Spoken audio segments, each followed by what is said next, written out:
In the heart of the African savanna, nestled between the towering baobab trees and the vast fields of golden grass, there was a small village called Mbuyuni. It was a village filled with the rhythms of life, from the constant chatter of market women to the distant laughter of children playing by the riverbank. But despite its liveliness, the village had one unspoken truth. The poorest family, the family of a boy named Jabari. Jabari was born to Binta and Ayubu, a hard-working couple who lived in a crumbling mud hut at the edge of the village. Their home was a modest structure, roofed with dried grass and patched walls that barely held together during the rainy season. The floors were made of dirt, and on some nights, they could hear the howling winds creeping through the cracks.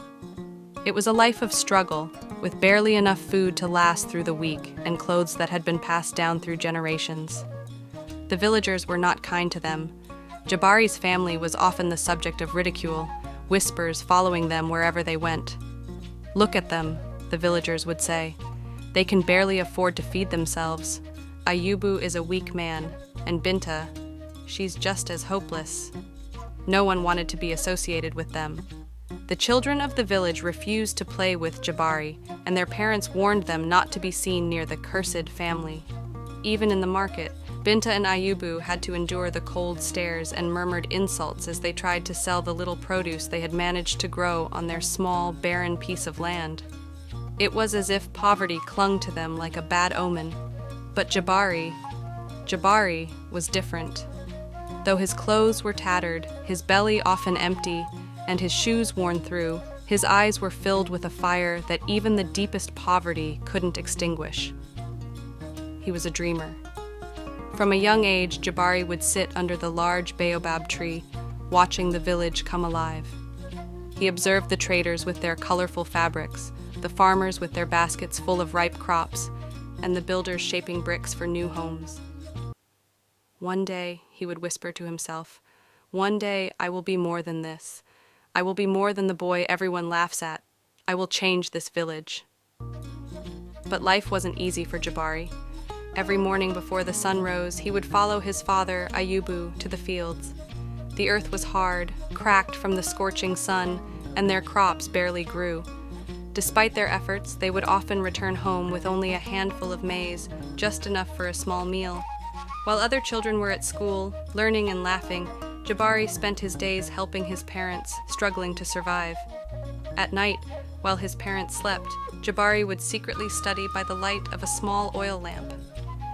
He had found an old, tattered book discarded in the village dump, a book about science, about the wonders of the world beyond Mbuyuni. The words were difficult to understand, but Jabari was determined. He knew that knowledge was his key to escaping the life he had been born into. Years passed, and the ridicule continued. The village elders dismissed Jabari's family as a lost cause. His father's health began to decline from years of hard labor under the unforgiving sun, and his mother's hands grew calloused from trying to stretch the little food they had. But Jabari remained resilient. One day, when Jabari was about 16, something extraordinary happened. A traveling trader came to the village selling books. His cart was filled with knowledge from distant lands. Books about farming techniques, building, business, and innovation. Jabari was drawn to the cart like a moth to a flame. He could hardly afford a meal, but his hunger for knowledge was greater. He stood there for hours, flipping through pages, absorbing every piece of information he could. The trader, noticing Jabari's fascination, asked, "Boy, do you like to read?" Jabari, shy and unsure, nodded. The trader smiled. "Tell you what, take this book." He handed Jabari a book titled "The Future of Farming: Innovations to Feed the World." "I see something in you," the trader continued. "You remind me of myself when I was young. This book will help you. Use it well." Jabari's heart raced with excitement. He couldn't believe his luck. That night, he devoured the book, reading it cover to cover. It spoke of new farming techniques, irrigation systems, and ways to rejuvenate barren lands, the very challenges his family had faced for years. Inspired by what he had learned, Jabari decided to put the knowledge into practice. With no one to help him, and despite the laughter of the villagers, he began to work. He dug trenches for irrigation, created raised beds for planting, and experimented with new ways to grow crops. At first, it seemed like all his efforts were in vain.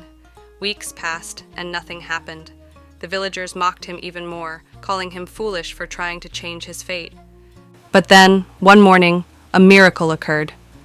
Green shoots began to sprout from the dry earth. Slowly but surely, Jabari's crops began to flourish. Where once there was nothing but dust, there were now rows of healthy vegetables, maize, and fruits. His family, who had always struggled to eat, now had more than enough.